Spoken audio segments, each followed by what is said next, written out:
Why 2000 was secretly a year of total disaster. The year 2000. The world celebrated it as the dawn of a new prosperous era.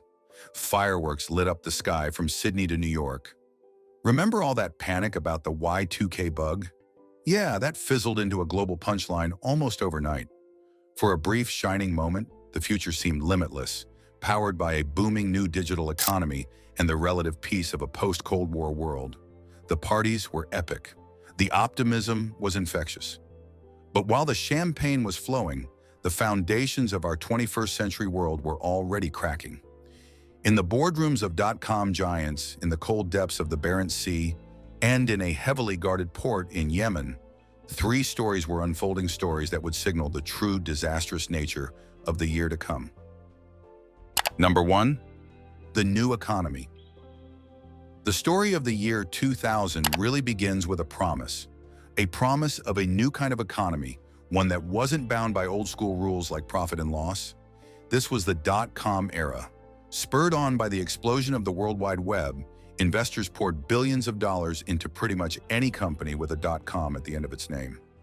The NASDAQ, the stock index filled with these new tech darlings, was on an absolute tear.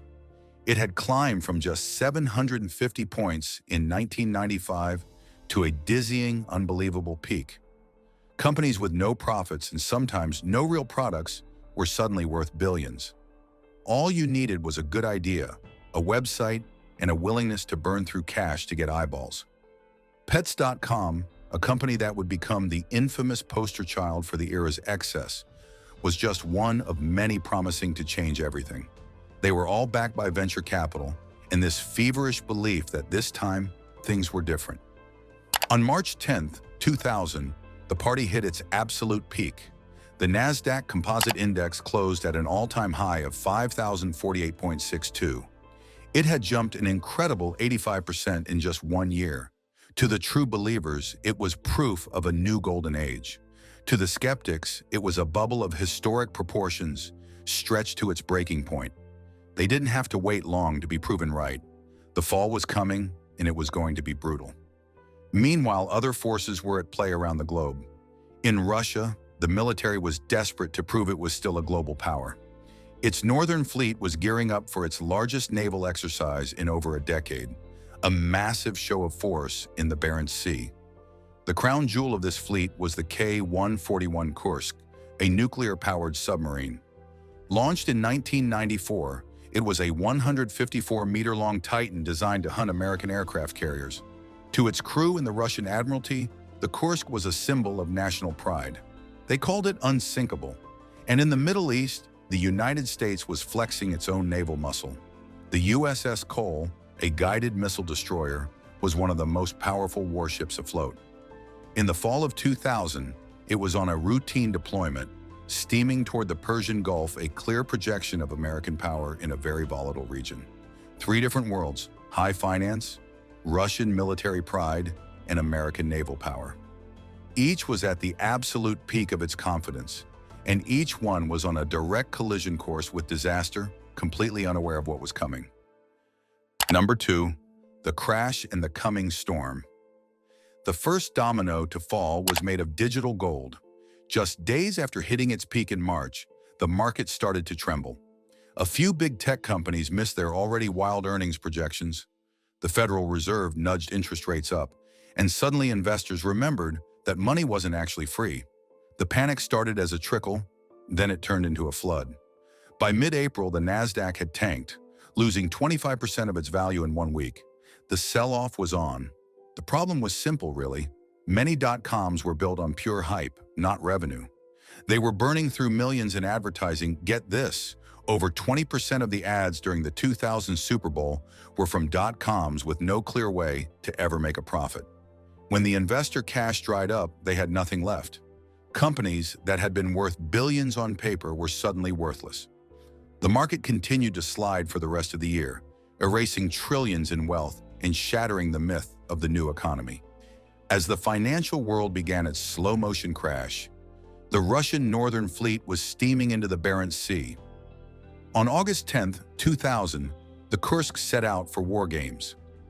On the morning of August 12th, its mission was straightforward: Fire 2 dummy torpedoes at a Russian battlecruiser. The torpedoes were an older model that used a notoriously volatile propellant, high-test peroxide, or HTP. This stuff was so powerful and unstable that Western navies had abandoned it decades earlier after it caused an explosion on a British sub. But for this exercise, they were deemed safe. At 11:28 a.m. local time, the crew began to prep one for launch. Inside its casing, a faulty weld was about to fail, setting off a chain reaction that would lead to absolute catastrophe. Number 3. Catastrophe in the Barents Sea. At 11:28 a.m., seismic monitors in Norway picked up a small tremor from the Barents Sea. On board the nearby Russian cruiser, the Pyotr Veliky, the crew felt their hull shudder.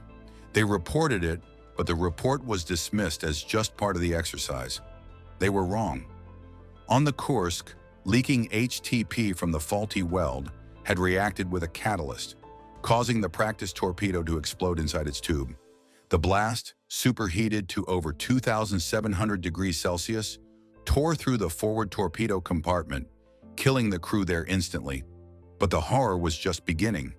2 minutes and 15 seconds later, the intense fire from that first explosion cooked off the warheads of 5 to 7 other torpedoes. This second explosion was monstrous. It registered 4.2 on the Richter scale and ripped a massive hole in the submarine's hull. The mighty Kursk, the pride of the Russian Navy, sank in under a minute, crashing onto the seabed 108 meters below. For hours, the Russian Navy had no idea what had happened. It wasn't until the Kursk missed a scheduled check-in that evening that a search finally began. What followed was a textbook case of denial and incompetence. The government refused to admit how bad the disaster was and stubbornly turned down international offers of help for days, including from British and Norwegian rescue teams. Number 4. The attack on the USS Cole. While the world was gripped by the Kursk tragedy, another disaster was brewing. This one represented a totally different kind of threat, not a technological failure, but the rise of a new fanatical enemy. On October 12, 2000, the USS Cole pulled into the port of Aden in Yemen for a routine refueling stop. At 11:18 a.m., a small fiberglass boat motored up to the port side of the massive destroyer. The 2 men on board even waved at the American sailors on deck. Then, the boat exploded with the force of hundreds of pounds of C4 explosives. The blast tore a devastating 40 by 60-foot hole in the Cole's hull, right at the waterline. The attack was brutally effective. 17 U.S. sailors were killed, and another 37 were wounded. The crew's heroic efforts saved the ship from sinking, but the attack sent shockwaves through the U.S. military. Conclusion. As 2000 came to a close, the world looked profoundly different than it had on January 1st. The dot-com bubble had burst, wiping out nearly $5 trillion in market value by the time it hit bottom, and plunging the tech world into a deep freeze. Big names like Pets.com and eToys.com were bankrupt. The Kursk disaster exposed the deep rot in the post-Soviet Russian military and became a defining and deeply embarrassing moment for its new president, Vladimir Putin.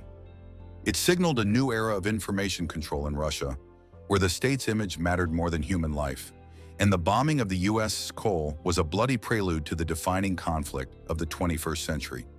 It was a clear declaration of war by al-Qaeda against the United States. The year 2000 wasn't the beginning of a peaceful new millennium. It was a brutal awakening. It was the year the promises of the 1990s of endless prosperity and a world without major conflict died. In their place rose the forces that would shape our modern era: devastating economic crashes, the return of great power rivalries, and the dark shadow of global terrorism. The party was over. The 21st century had begun in earnest, not with a bang, but with a crash, a sinking, and a terrifying explosion. Be sure to subscribe and hit that like button. Let us know in the comments, which of these events do you think had the most lasting impact on the world today?